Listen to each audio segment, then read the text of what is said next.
Hello, my name is Carl, and I was doing some modeling here, preparing this snake monster for my role-playing game I'm working on called The Rise of Dagon. And I was reading on Reddit where people were making some complaints about it's difficult to determine the correct pixel density for your 3D model, particularly some complaints about needing to use some high-end programs like Maya or what have you, have built-in functions where it would go and calculate that for you and scale your UV map proportionally. And yeah, certainly that would be a very nice feature to have. But if you notice, I'm using Silo here, which is a pretty cheap program I got on Steam for like $20. And while it would be nice, not all of us have the budget to go and buy expensive tools like that. So this is just a work-in-progress model.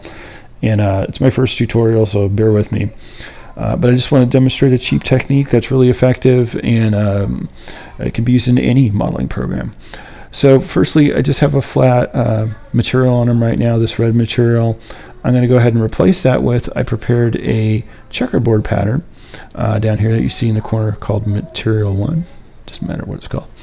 I'm going to select the model in question. I'm going to apply this checkerboard grid, and it's just black and white checkerboard, 64 by 64 pixels. And what you'll notice here, I'm going to deselect them to get rid of those bright yellow highlights, is that all the squares, if your density was proper, should be pretty darn close to the same size. They're going to vary just a tiny bit because of how you've laid out your UVs, but they should be pretty close.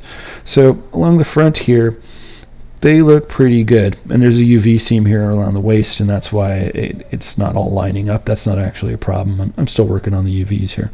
And then you go along the chest and the arms and the back, and they're pretty proportional. Now the neck, this looks pretty big, and then the head, these squares are getting pretty small. And there's actually a good reason for the head one. But I wanted to show you some tricks here, and some of these may or may not apply according to what program you're using. So firstly, the head has higher density on purpose. So I'm going to grab my scale tool, and I've selected that. I'm going to zoom in here so you can see it. And you see the checkerboard in the background. I'm going to go ahead and proportionally scale this up. And notice the squares are getting smaller and smaller and smaller, which means that it's much more dense. And if I scale it down, they're getting bigger and bigger, and means it's less dense. Now I could scale this to some point where eventually I felt like those squares kind of match. And there's some distortion in the way I've laid this out for painting. So the square on the top here, it's not all done.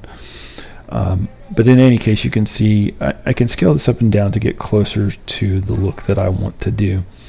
But what I could also do is, depending on the program you're using, you can either do this by hand or you can do it programmatically. And again, Silo is a really cheap program, so I'm going to select all the faces, go to my UV menu, and I'm going to scale them all proportionally. And then you see here, it's done a pretty good job of scaling everything to what it should be. Furthermore, if your UV map ended up being overlapping or having odd placement problems, you could actually go in the menu and arrange them all in bounds, and it'll do its best job to just go ahead and lay them out. And that's often a problem for a lot of people, is trying to get things lined up and perfect on the UV map. And I'll say this is actually far from perfect. I could probably lay this out by hand a little bit slicker. I mean, if you come in here and take a look at this shape and this shape, to my eyeballs, these guys would be better like this, so that I'm not wasting as much space.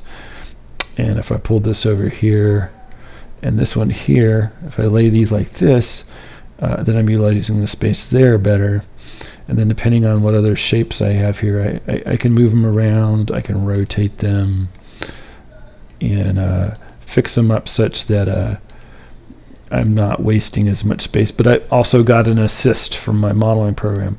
So don't be afraid to make changes in your UV maps, and don't be afraid to experiment with all the options. Don't be afraid to use some manual processes like these checkerboards. You don't need a $1,000 program or a $4,000 program to do this, but you might need a few tips and tricks from your friends, and that's why I'm sharing today. I hope you enjoyed the tutorial, and we'll check in with you later.